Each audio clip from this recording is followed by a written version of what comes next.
Good afternoon, everyone. Welcome to today's session where I'm not joined by Randy, it's just Holly Starks today.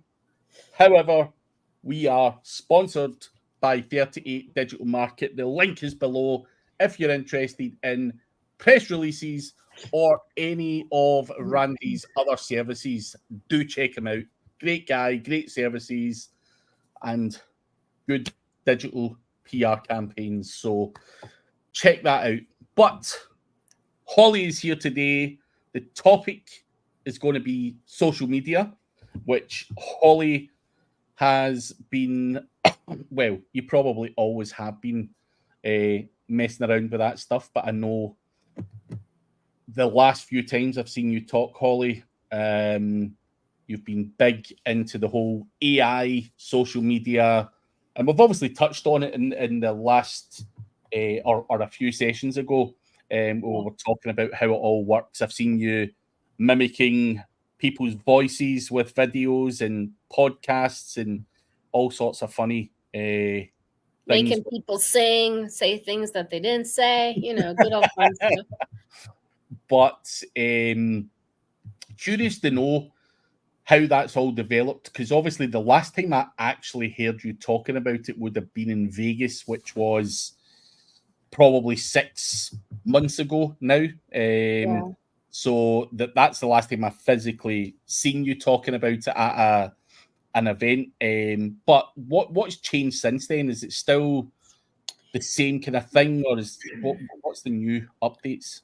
So some of it is the same, but primarily we have expanded on a level of no one else is going to be able to compete with us, in the sense of any kind of social media materials that you can give your client or materials that you can do for yourself. So in August, I think it was in August, it was in Vegas for you guys' conference.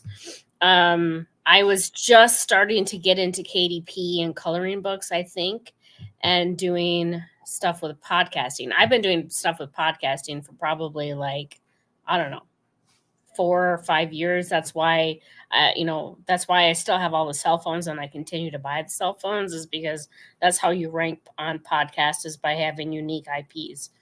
So we're still doing all the same podcast stuff, but with AI, we can actually contact the people that, so stats wise, anyone who goes over 10 episodes on a podcast in a year is probably going to stay with their podcast in most cases, as long as they have viewership. But anyone who's under 10 episodes, we've actually contacted them, literally going one by one on the site Listen Notes and just contacting people and saying, hey, we can actually build your podcast for you. We just need to capture your voice, which we can do because it's already online, and we can write the whole script for you. You just have to, say yes or no. And we can have any kind of guest. So if you have something with a tree service, or you have a lawyer, or you have, whatever, it doesn't really matter what the niche is. Anything, you do reviews on beer, whatever. We can just make the episode around that based on AI. So that's what we were doing in August. And that still is something that we do, but we've also now have gone to churches, many churches in the US. We actually run their podcast for them. So they do their church service on Sundays or Wednesdays, whatever. And we go to YouTube and we download it, and we just cut out the sermon part and put that on a podcast for them. So a lot of churches, they do have they have really good marketing budgets, but they don't know that. And they're not for profit. So you can actually get it from Google with paying ads and stuff like that. So we have contacted many churches and we work with them. Plus, we have our foot in the door with doing the podcasting. And then we can sell them our KDP coloring books, like our, series, that our Bible series. And if you go to most churches have kids and they will color during the services. So we kind of have our foot in the door with our KDP. So we're doing that. And then we just started, probably at the end of the year, I wanted to build a social media posting network. kind of like a PBN network, but with social media accounts. And I didn't know if we could actually create it because of like IP things and like trying to make sure that our Instagrams are good and don't get banned, and like trying to figure out the filters with like TikTok and LinkedIn and Pin. So like we spent a lot of time on that. But yeah, we actually created it. We are launching April 1st with that. So I wasn't planning on going so hard into AI, but yeah, I'm 100% into it now. Like if I'm like trying to, like today, I'm trying to do something with Etsy and I can't think of like a product, or I can't think of like a niche. And I'll just go to AI and ask them to give me like 15 ideas and then expand on idea number 2 and expand more and give me the outline and tell me what to build. I mean, they build the whole business for me. So when you're doing these podcasts and using AI, yeah, are you just like for a podcast? Let's say I came to you and said, Holly, I want a fucking podcast with me and Palmer. Are you using AI to generate the questions and the answers, the whole fucking thing? The whole thing, the interview, the backstory, the questions, the FAQs, the entire thing is built with AI. I look at it and like I'll run it through Grammarly, and if it looks good, because like there's certain words that start to show up a lot. Like you can tell someone is using AI if they're using the word here and then quotes, or like the city in quotes and semicolons and stuff like that, because normally people won't type that in unless like, I mean, somebody who's got really good English maybe, but I don't. So, I mean, I don't type that stuff in. But yeah, they do the entire podcast for us. I literally like, my job is just to go to like 11 Labs, clone the voices or find a good voice that matches, and then just export the episodes and smush it all together and upload it. It takes like 6 minutes to do an episode that's maybe like 10 or 12 minutes. And we do like, some of them we're doing episodes for them every single day. Some of them we're doing just like one a week. So you get the benefit of like getting people watching your podcast. Plus you get the benefit of linking out to inner pages, to like tiers, to like citations, to whatever. Because on each episode you can link out and it's a do follow link. And there's like 10 or 12 do follow links that are really good. I mean, you can get it on Apple, you can get it on Audible, you can get it on Amazon, you can, I mean, you know, the sky's the limit. You can get it wherever you want to. And it is 11 Labs you're using for voices, just to confirm for Joe. I think you did say that there, but yeah, I use primarily 11 Labs. I do have, I tried like, what is it called? The Hit or something? Play Hit was okay, but 11 Labs seems, so I have the big package, like 500,000 characters or 500,000 something. I think it's 500,000 characters. So I have the, you know, because we're putting out 700 pieces of content every day, and every single one of those videos has audio of at least 3 to 7 seconds. So, you know, we have a lot of, we don't just have one plan. We have a lot of plans to be able to like kick out that much. Same with Midjourney. We have right now, I think we have 6 mega plans. So it's like 600 hours, and I can do like, I can do 90 hours in like probably 7 or 8 hours with our software. So yeah, we're putting out so much content because we're flooding the SERPs with what we want people to see. So it's all with AI. It's literally like click, click, click, click. It's so easy. Fuck's sake. It's no backlinks. No backlinks, no servers. No. Joe's saying voice air is good, but Mark Mulvaney is saying podcastai.com allows you to turn a post into a podcast using your own voice. That is interesting. Tell me this, right? And this is something I've thought about doing for a while. I have always wanted to write a book, but I'm a lazy motherfucker. Do you think I could voice write a book and get AI to turn it into an actual book? Surely that's something. Oh I mean, yeah. Oh yeah. So in spring training, it's next week at spring training. I did not write it. ChatGPT wrote it. A book on a couple different niches. It like gave me the storylines, told me what prompts, like what images, and then it made the images. And then I went to Canva, or you can use like BookBolt, whatever, and just put them in there and export it and upload on KDP. Like the crossword puzzle that we're doing a test on right now, it was 100% built with AI. So can you take your voice and actually have ChatGPT translate it? I don't.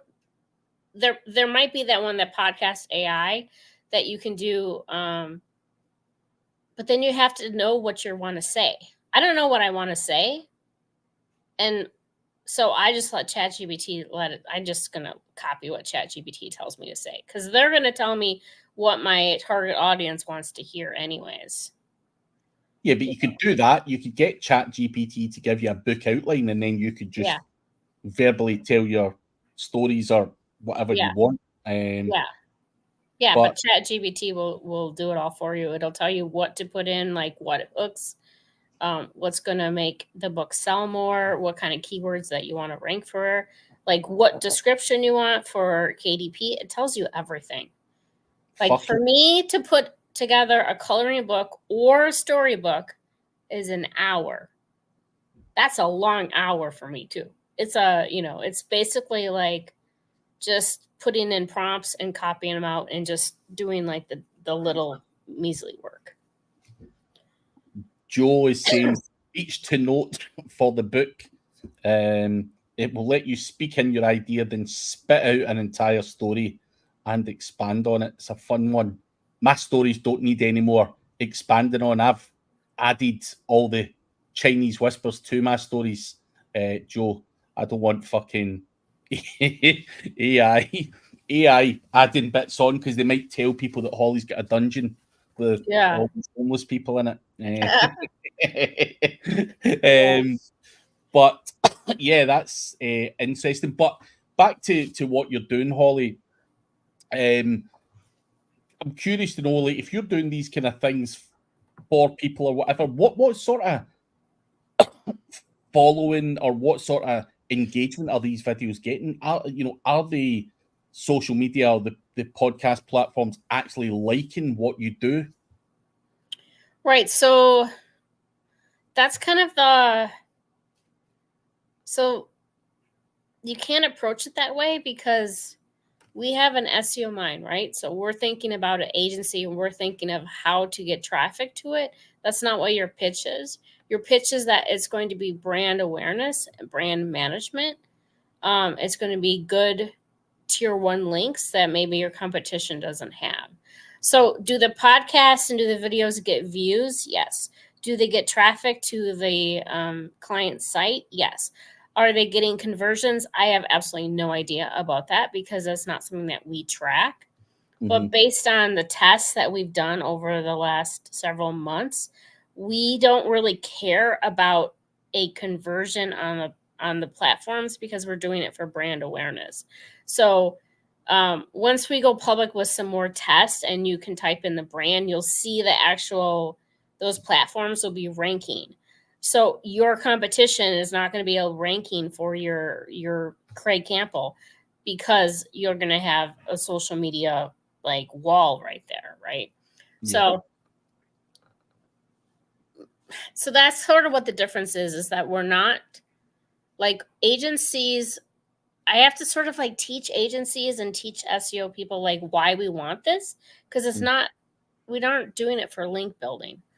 Why we're not doing it for link building, we are still putting your links on there, and we're still putting it for citations because they're indexing it, but it's really strong for brand management and for brand awareness. So they get the traffic. Is it converting? We don't know that, but they are getting traffic. But like, again, it's, how Mike Merlinos talks about branded traffic.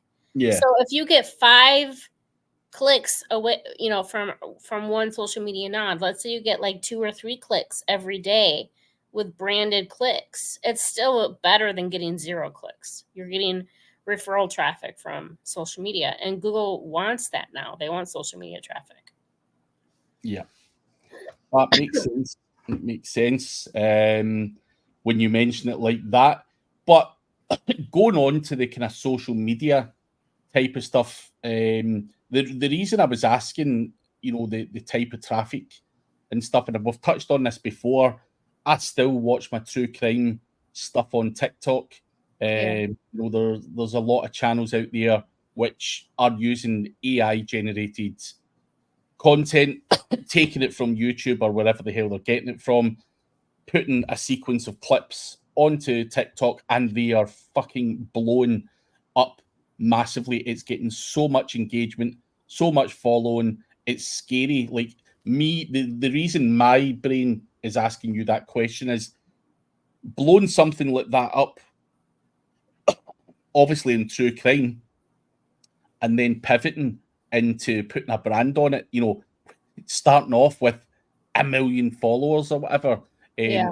Would that be something that you could somehow monetize? That's where I'm always thinking. I'm like, fuck, they're obviously jacking the system just now. How long that'll work for, I'm not sure. But Yeah.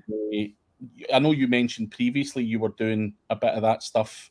Yeah, so our crime stories are a little different though. So like if you've seen the ones that have the storyline and then it says like in the description, for the next video, pick 1, 2, or 3, and each of them has a different part of a next story.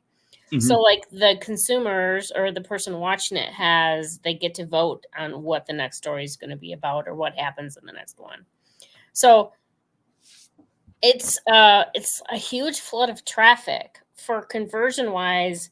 I mean, other than things like AdSense or paying for affiliates or doing shout outs, it's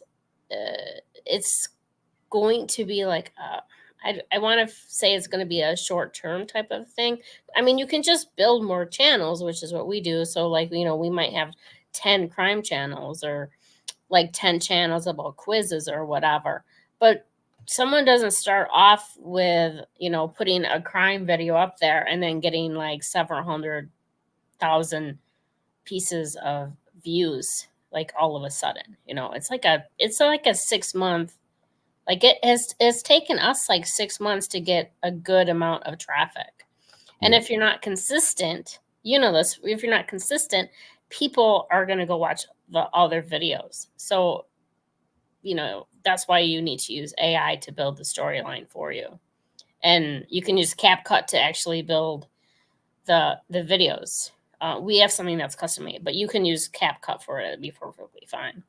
And if you go to places like promptbase.com, you can look for prompts. And that's where I started, is that they gave me the prompts for the storylines that I wanted to do with like the horror stories, that I just took their prompts and just threw them up on YouTube and TikTok to see what stories would work and what stories were not working. Like we have this fantasy channel, and it started off good, and then it just sort of like drops off, right? So once it drops off, I mean, like we can still load stories on it, but now we've had to switch it over to just like, hey, if you want to shout out to your business and it's travel, we'll put it on there. You know what I mean? So it just depends upon. Sometimes I don't like have a game plan. I just throw stuff up there and whatever sticks, and then I'm going to make it work. That's primarily what I do. I throw shit at the wall, and whatever spaghetti sticks there, then we hit that, Yeah. Like, so like we're talking about traffic. So I don't know if you noticed this, but for affiliate wise, LinkedIn is crazy right now. So if you have a product and you pick that product on Muncheye or ClickBank or wherever, and you make a post on LinkedIn, it actually will get the snippet. I've seen it over and over and over, that people are, you don't have to send very many links at all. And LinkedIn is getting higher ranking volume or ranking spots, I should say, than like Reddit. So if you're an affiliate, you should be building out those LinkedIn accounts. And LinkedIn by far is probably one of the most annoying platforms because they have really good spam filters. That and Reddit has Reddit's got a really good one that won't really like. We have many accounts, but they're kind of hard to work with. Anyway, Brian Cato called you a legend there, the both of you. But good to see you, Brian. Spray and pray, says Joe. But Mark Mulvaney is asking, how much revenue can you generate from a KDP, Holly? Is there big money in that? Oh my, there's crazy money in it if you can get a good following and you can capture the traffic off site, right? So like if we have a coloring book, we'll load the coloring book and we will put it the front and the back saying, scan this QR code for a bonus of extra pictures to color. And we will put them on the drive, G Drive or whatever. And we have, people want free stuff. So they're going to scan it, put their email in, and you can have like where you can add a certain amount of pictures every single month in there, or you can just, like have a monthly subscription of like $7 or $8, $10, whatever. We do like $8.99. Or, just give out those free pictures and continually do that with your book. So you are list building. So we all know money's in the list. So it's the same thing as SEO courses, make your list. And then when you launch books, then you can just like email that out. So it takes time, like anything else, to build a list. It takes time to get sales on your KDP, but that's why like you really try. So like for my book that I just did, I wanted to see if I could get bestseller status or see the stats to see how many sales I would get for bestseller. And I got down to like 30,000, which is actually pretty good for the amount of books that we sold. So I think that I'd probably have to sell 100 books in the 6 days because you have to do it in the 6 days. So the moral of the story, yes, it's very good money. It just takes a while to build the audience. And because we know SEO, it's not that hard to build audience, or you can go on like places that will, if you do it in the first 6 days, you can sell the book for a penny or give it for free if it's an ebook for 6 days. So you kind of have to do a little bit of like legwork so you know how to sell your KDP. But I know a guy who's doing 25 grand a month selling puzzle books on KDP. Fuck. He's been doing it though for like a year and a half. So it takes a while to build it. You're not going to do it in a day, or you're not going to do it in 6 months. It's like anything else. It takes a while to build it. Jeez. And so there is good money to be made, Mark. Maybe not in the Craig Campbell life story book that that I've always wanted to do, but puzzle books. And you have to scale it, right? You can't just do one crossword puzzle. You can't just do one storybook. You want to do series. You want to do like our Bible series. It has like 12 books in it right now. So we're starting to get daily sales on it, but it takes a while. But at the same notion, we're going to start doing one book a day. So, I'm going to have like, I don't know if I'm going to do it on Discord or not, but I'm going to have like a group that you can come in and you got 1 hour a day, and I'm not coaching and I'm not talking. I'm just building it. You can ask questions as I build it, but you can see how I build it. So I think that's where I got stuck, is like, it was hard for me to start building because I didn't know Canva and I didn't know like BookBolt, and I didn't really know how to do keyword research and stuff like that. So It took me a little while to start it. Yeah, but yeah, books, something I've definitely wanted to do and will definitely get involved in. So I should yeah, do like something like SEO, like stories from the basement, and have like like a picture book of Craig and Chris as a one book, and then like Craig and whoever, you know what I mean, like have a storybook of like funny stuff. People will buy it. There's like this series that is called, it's wild. If you just, I mean, like, I don't want to a lot of the swear words, but like if you go and look, they're just crazy. Like, people, you wouldn't think people would buy it, but yeah. it's that I think I've got a lot of good stories I could probably put in there over the years. You never know. I'll get round to it one day. But scan the QR code, however, is a great way to build a list. Thanks for the tips. Holly also had a QR code on her calf at one of the events as well. Yeah. Was that bullshit? Did you actually get it tattooed on? No, I didn't. I actually had the appointment to get it tattooed on, and I went and had them draw it on. And I was talking more about it, and she was like, well, it's going to bleed. So, like, the lines are not going to be as straight.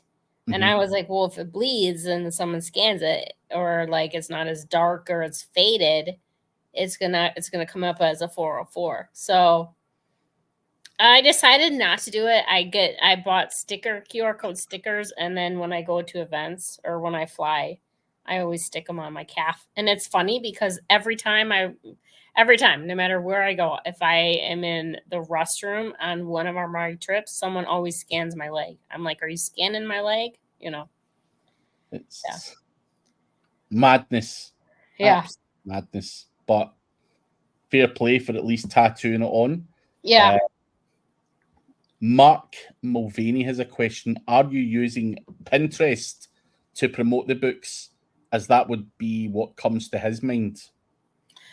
So actually Facebook, and there's a bunch of Facebook groups that you can go in, and you're allowed to post your book.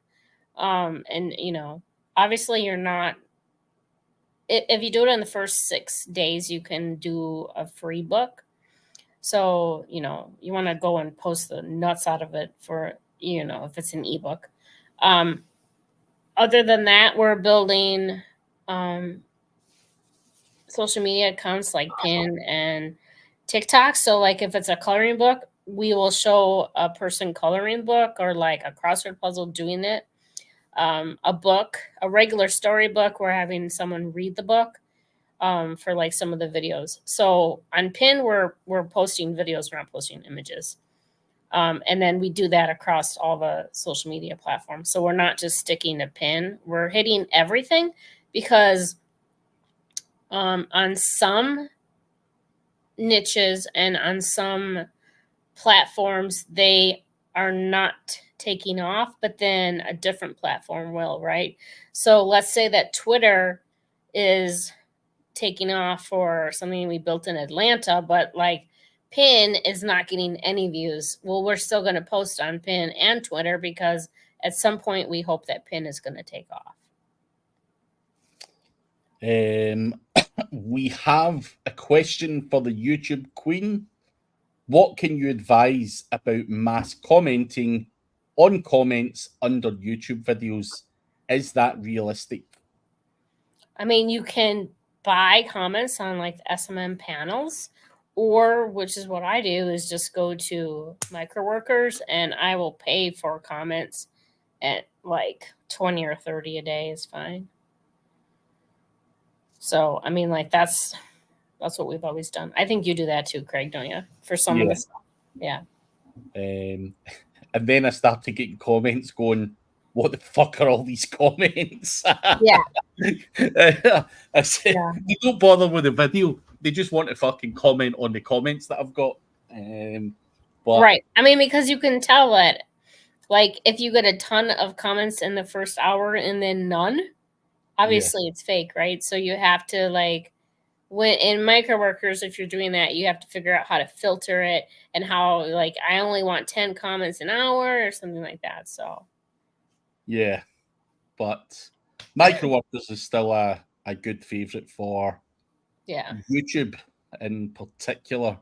So hopefully that answers your question. But guys, if you do have other questions, please pop them in the chat. We'll try and answer as many of them as we possibly can whilst we've got Holly on her own, because I'm sure Randy will be back next week, and trying to get a word in when he's here is not always possible.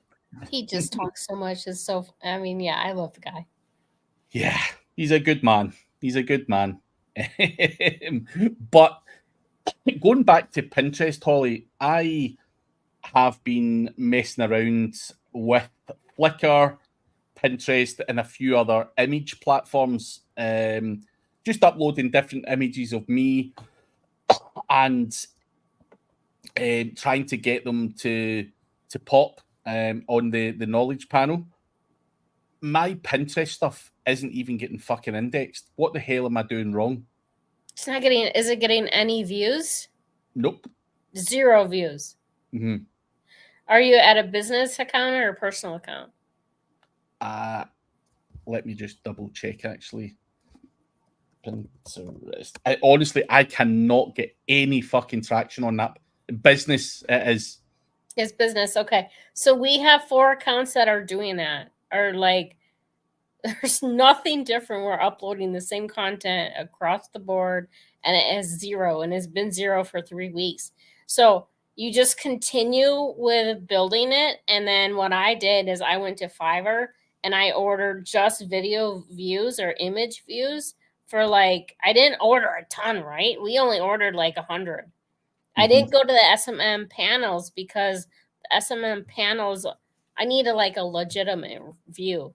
So I went to Fiverr, I messaged them and I asked, like, you know, I didn't really threaten them, but I was very strong in my opinions about what you're going to serve me, right?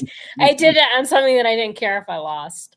And I also will go to Facebook groups. And so, like, if something is about Atlanta and I'm not getting any views on, I'll start posting stuff in those groups with the pin page. So basically, what's going on is that you're stuck in a spam filter. So I actually purposely got my account banned yesterday because I have been doing it for 6 weeks and I've had no views, and it was just agitating me. So then I was like, okay, I'm gonna go follow a bunch of people. I only followed 4 people and I got like instantly banned, and that's because it was the spam filter. So that's the way that I sort of can figure out that I have a spam problem on that IP is I go and follow at least 4 or 5 people on pin. If it bans it, I know I have a spam problem and I just make a new account. Yeah, I'm going to need to look into that. It's complete and utter dog shit. Holly, the strong arm content marketer Starks. But Facebook user again says, I have a bunch of YouTube links where people are discussing this or the product, and I need to leave a comment suggesting my product. There is a lot of links. It's unrealistic to do it manually. So I thought there might be some software. So you're posting on someone else's. So just like to be aware, if you continually post your URL on YouTube, you're just going to get that URL banned and filtered out. So it's not like the game it used to be with YouTube. So you're going to have to do like a 301 or shortener or redirect, but don't use Bitly because everyone knows Bitly is spamming. So if it's something like that, yeah, you're gonna have to get a bunch of YouTube accounts and do it manually. If you don't want, I mean, you can ask Microworkers to post the other URL for you. That's fine. Just be sure it's not the same URL every time, because you're gonna get it canned. Yeah. Be careful. Be careful what you're doing. But yeah, I was just looking at my Pinterest there. I only follow 3 people. So maybe I've just not done enough of the whole following and stuff. Just everyone else seems to get some form of traffic from Pinterest, and I'm getting nothing. But I'm not putting that much effort in, so that's definitely a platform I want to do a bit more on. But it's more just for the image thing that I'm trying to get to pop. Yeah, I mean, you could put the same images in a video on YouTube, and you're going to get the image thing still to pop. It's just going to be on a YouTube video. Yeah. So, you know, I mean, I just know that if I have 5 in a whole day, 24 hours, 5 days, or I mean, it's 5 videos, and I get no views, I know I'm going to have a problem on that account. And so, I mean, I can try to pull it out by doing linking, buying some stuff on Fiverr. I would do a GSA blast and just test it, just to see if you can pull it out. But if it's one that you care about, right, that's a different game. Yeah. You know, I mean, you can just make a new pin account too at the same time, but yeah, I'll be able to figure something out. What you could do is that if you know that other videos are getting really good views, is download those other people's videos, and you can upload them. Just give that person rights and say, hey, this is, tag them or whatever. In most cases that they don't care that, because they don't care that you used it because you gave them credit. Yeah. You could try to do that and see if that'll get it pulled out. Yeah, I'll try that. Your good friend Terry Samuels is there. What's up, Terry? When is the event? A couple of weeks' time? SEO spring training is next week, Wednesday. Well, the VIP starts Wednesday. The conference itself starts on Friday. He's live streaming it, so people who are not able to come because of spring break and stuff like that. So it's kind of nice. April the 5th, 6th, and 7th. Just a little shout out for Terry, as he's always very helpful for me. So SEO spring training.com is coming up in a few weeks' time. Whereabouts is it this year? Is it still in Arizona? Phoenix. Yeah. I didn't know if he moved it around. You know what it's like. Sometimes people move around. Yeah. Is it in the same hotel as last year? I do not think it's in the same hotel as last year. I loved that hotel. I don't know why. It was just proper. The setup was amazing. It had a nice big deck that everyone could hang out and talk at, and like people could get in the pool and still listen. And yeah, it was a really nice location. Yeah. I liked it. I'm sure this year will be equally as good. But if you haven't been and you're interested in going to events and you can get to Phoenix, then SEO spring training, guys. This one is better, Terry says. Why do you always get the good stuff when I'm not there? I come, there's no baseball game, no nothing. This year there's he has speakers in the morning and then lunch, and then he has breakout sessions in the afternoon. So say like I don't want to go to On Page, I can pick a different session to go to instead of like just going back to the hotel room or something or hanging out. So more breakout rooms, and I shouldn't say not more, but he has, I think, 3. Terry I might be wrong. I think it's 3 an hour, but I might be wrong on that. And then on Sunday is Tech Day, and that's where I'm speaking. Brian Cato is speaking.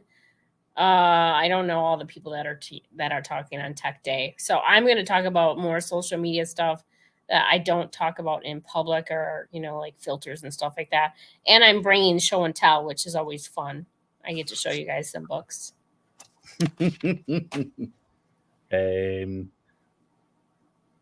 4 total on-page, off-page, AI, and growth. Sounds good. Sounds good. I will have FOMO, Terry, but hope it all goes well.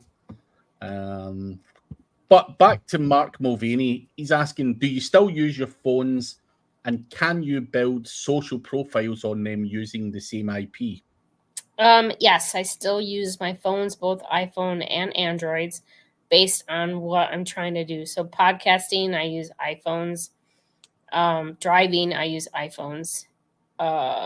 For like the other social media stuff, it doesn't matter which phone you use. And I am building them all on the same IP and not having. Instagram will give me an issue sometimes. Like if I build maybe over 3 or 4, it'll think I'm a proxy and then I can't like register any more Instagram accounts for a couple days. That's really the only issue that I come across though. Hopefully that helps you, Mark. But yes, I know a lot of guys who have multiple accounts on that one phone, doing all sorts of weird and wonderful stuff. But we always refer to it as the Holly method. Yeah, one guy in particular, Holly, and everywhere he goes, he's always got at least 20 phones on him. Oh yeah, he's a big believer of, this phone, it has to be active. It has to go to different places. It has to check in here. Like, he is fucking obsessed with it. He does a lot of GMB stuff with it, but also social media stuff with it. But he's a big believer of just carry, even if he's get out on a day trip or whatever, he takes a bunch with him. Yeah. It's madness, but hey, it works. So, and that's guaranteed. There's nothing can tell me that doesn't work, because I've seen it with my own eyes. So, yeah, if you can be bothered, Mark, go for it. But Mark is also asking, what is your recipe for EEAT now that Google seems to put genuinely more weight on it? I don't have a recipe for it. I don't care what it is. Not her thing, Mark, but with regards EEAT, if you're watching any of my stuff, you'll see some of the stuff that I've done. I've launched Amazon books. I have been on Crunchbase. I've got some wikis. I even participated in acting in a film to get an IMDb profile, just because IMDb is an entity that's seen as quite powerful. So build it, PR, everything else all goes into it. Getting out there on all of these kind of trusted sources is essentially going to help you with EEAT. Does Google put more weight on it? You'll obviously hear people saying it's bullshit. You hear other people saying it's just about links. I think somewhere in the middle, probably around about right. A lot of this stuff does always boil back to being or linked to from those trusted sources. So the other thing is social media is a trusted source.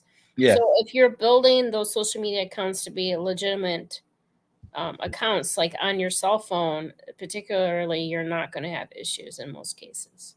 Yeah. So,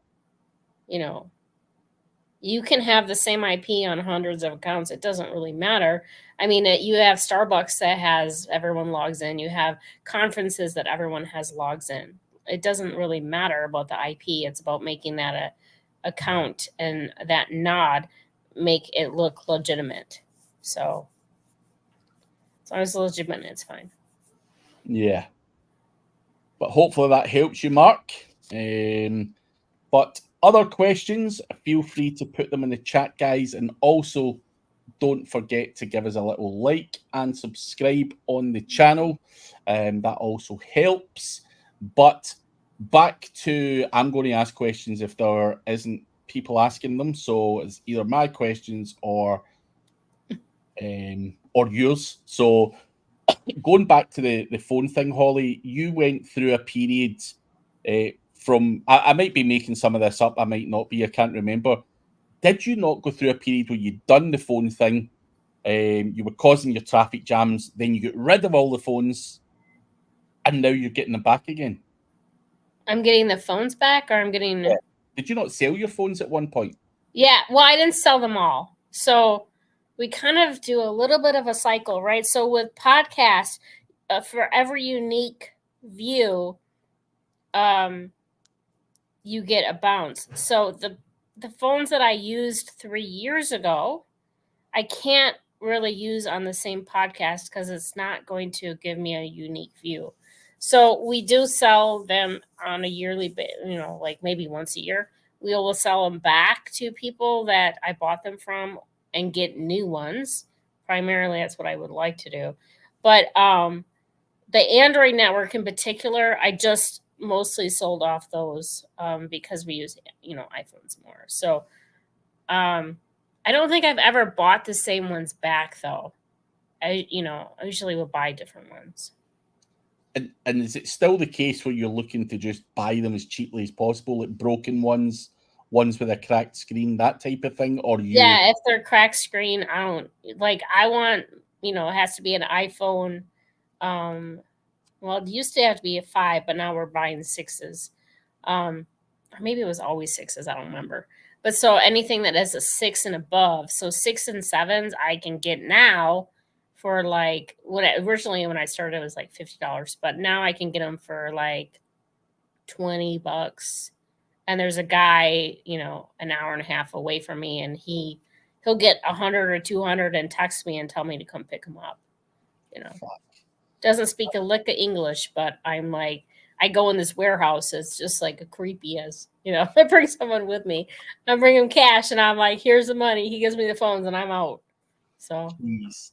And also, I just want to clarify for anyone, Mark Mulvaney in particular, I was also in awe of the Holly and her phone tricks a few years ago, and I went out and bought a whole bunch of the cheapest iPhones I could find, which were an iPhone 4, got them for whatever, bought like fucking 20 of them, whatever it was. Yeah. And they started to put SIM cards in them and do all that stuff, and then realized that that they didn't have maps uploaded. Yeah.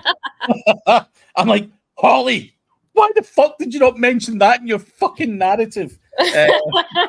Fucking hell. There's always a little bit that's missing. But I'm like, fuck. And I think I've still got them somewhere, a whole pile of them. You can use them still so I actually have my iPhone 4s and 5s still. So you can use them for podcasting. So we use them for podcasting, and you can still make accounts. But it doesn't log into the App Store, but that's why anything that's preloaded, which is podcasts. So you can use them for that. You can use them for like CTR still, because you can go into the website. So they do have usage for them, and they're worth more to me to keep them than like just because places don't buy them now. So it's just metal. I'd rather keep them and use them for podcasting. Yeah. Nah, fair enough. But yeah, Mark, just thought I'd throw that out there because you mentioned earlier that you're on a little deep dive onto Holly's content, and that little bit of information was probably quite important to throw out there. Yeah. But you also mentioned earlier, Holly, the kind of social media PBN type thing.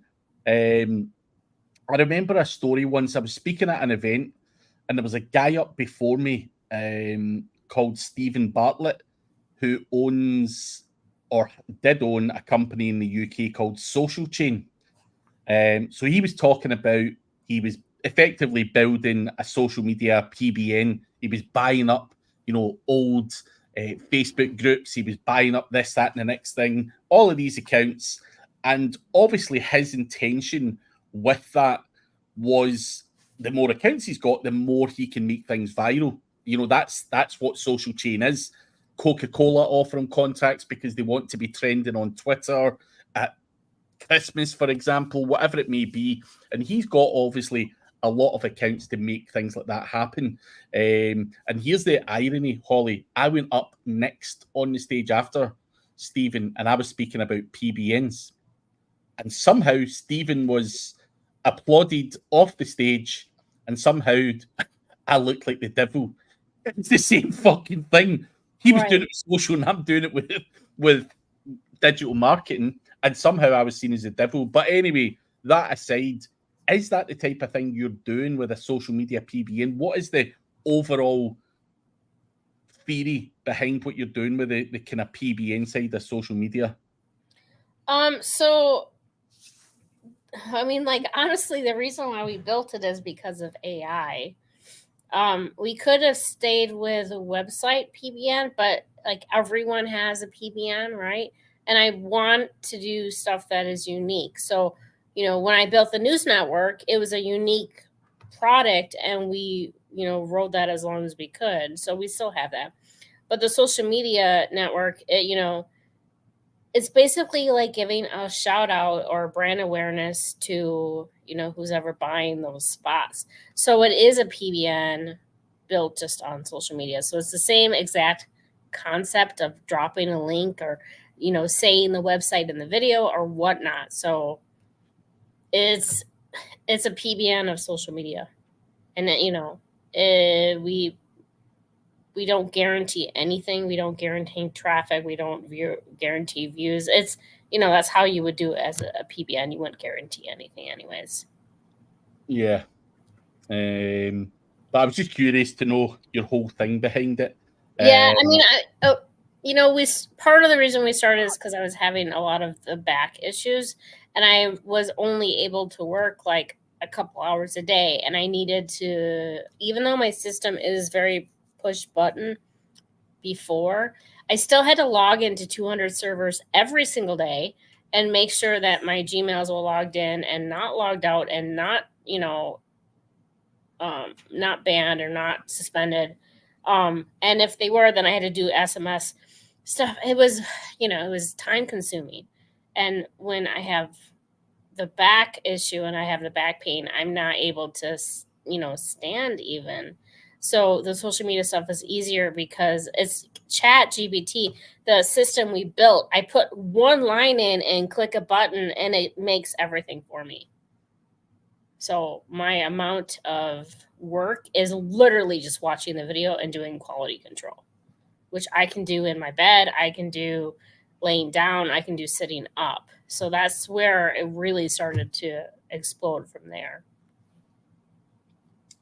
Madness. You mentioned there, obviously, the sore back thing and, maybe only wanting to do a few hours a day. Currently, what does your day look like? Obviously, you're using AI and you're using a lot of tools and, I know what you're like, with custom inbound tools, but how much are you working on a daily basis with what you're currently doing? Is it still only a couple of hours a day? It's about like 4 or 5 hours. So every 1 hour a day, I build a book or a coloring book or, something like that. And then the other 3 hours is really doing quality control on the social media accounts and the videos. So I go to bed at like 8 or 9. So I start my video creation queue at 8 p.m. And by 8 in the morning, I have like 600 videos to do quality control on. And I usually can go through those 600 videos in 3 hours. So unless there's something really bad and I have to delete them and start them all over. So, I mean, I can probably work more. A lot of it is standing now, and I don't push my back. So like, I can't do 10 or 12 hours at the computer anymore. Yeah, it's not feasible. No, I can't. That's why we got rid of all the servers, is because I physically cannot sit here all day long logging in and out of servers. And even if it's just copy and pasting, I still can't do it. Until I get my back stronger and build my core back up, then, but I have nerve damage, so I mean, like, it's not, you know, some days I can't get out of bed, so I just don't work on that day because my stuff is scheduled also. So we create videos overnight. I do the quality control, but then we schedule those videos for like 3 months out. So stuff that I was working on yesterday, I have a lady who schedules it out for 3 months. So I don't have to go back and look at that account for 3 months. Jeez, that's not bad. That's not bad. Yeah. But I think Mark Mulvaney says you need to YouTube Ringer Dinger for your back. He's a chiropractor in Dallas. Dude, So it's not actually something that is like you can do chiropractor. It's nerve damage. And the nerve damage is from a allergy pill that I was on for 20, 30 years. So the allergy pill killed the nerves all over my body. It's not just my back pain. I have a lot of pain in other places too. But since I've been off it for 3 months, like I can start feeling things in my fingers again, which I couldn't before. And so it's nerve damage. And I do have a ruptured back, but it's not ruptured enough to have surgery. So I do also see very similar videos, Mark, more so on TikTok of all places. The neck cracking and the back cracking videos. And I've had back problems in the past. Holly, I get your thing. I'd love someone just to snap it back into place, but yeah, I have a local lady who was a physical therapist, and I can go down there. For a while, I've seen her 3 times a day, and she was just popping in and out of my back because the bone wouldn't stay in there. Basically, I have it just pops in and out. So I have a vertebrae problem, and then I don't have enough space between them. So when it is bad, it's like I can't do anything. I can't get out of bed. But that's why that's why I had to hire a couple extra people to do all the scheduling because I can't do it now. Fair enough. But nah, fuck it. 4 or 5 hour days are the way forward, Holly. If you can leverage automation, AI, and anything else, then why the hell not? Yeah. But as a final question, Holly, you talk a lot about using 11 labs and everything else, but obviously pulling all of that kind of stuff all together, surely to God, you've got VAs or something doing a lot of that grunt work, because churning out all of that kind of stuff, albeit using AI, some fucker's got to be logging in. Is that VA? You're not doing that yourself, surely. I am, but see, so you're thinking it has a lot of so the tool that we built, I put one line in and I hit go. It does everything for me. I just click on download the video. It goes and gets the scripts, it builds it, it pulls the voice, it makes the video, and then I download it. And then I just watch it, and then I send it to her. So I have, I only have 2. I would like more, but I don't need to have more. I can't teach someone the quality control the way that I want it because sometimes you just my brain knows that this video is not going to work on social media, so I'll just delete it. That's hard to teach somebody, right? So I have a scheduler, a lady who just schedules for 8 hours. She literally schedules videos for 8 hours every single day, and sometimes the weekends, because we put out so much pieces of content. Like, how boring is that, right? Yeah. And then I have another lady who does my Etsy and my Canva, and some of the KDP stuff. So I do the KDP stuff because it's only an hour. So I would like to have someone do the KDP, but right now, I don't mind doing it. That's, it's only an hour, and it's either that or watch Netflix. So keep yourself busy then. Yeah. But yeah, Mark was asking about the employees and stuff. So great minds think alike, Mark. Just as I was asking it, he put those questions in. But we are out of time, guys. That went fairly quick and fast. But Holly, for people like Mark or anyone else, where is the best place to see your stuff? If you follow me on Facebook at Holly Starks, that's primarily where I sit at. Obviously, I go to a lot of the conferences, but to be honest, Terry's is the only one that I have scheduled this year, so I don't know if I'm going to be at any other ones. And I'm on YouTube. I'm not, the last couple of weeks I've been on there more. You can follow me on Amazon under my KDP. If you look up, I'm going to make it hard for you to find me. So if you look up go to Amazon.com, type in digital marketing, and you will see my SEO crossword puzzle. The author says Holly Starks. You can follow me on there. They have a little follow button. A lot of doing my testing I do under my own name, so you'll be able to see some of the tests.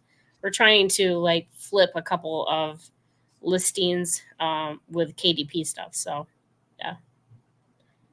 Thank you. And thanks for coming along, Mark. We are on the same time every week. So we will be back again next week. We would hopefully also be joined by Mr. Randy Rodet, who is the sponsor of the session. The link is below if you want to check out Randy. And if you're watching this, please do give us a like and subscribe. And we will see you at the same time next week, everyone. Cheers.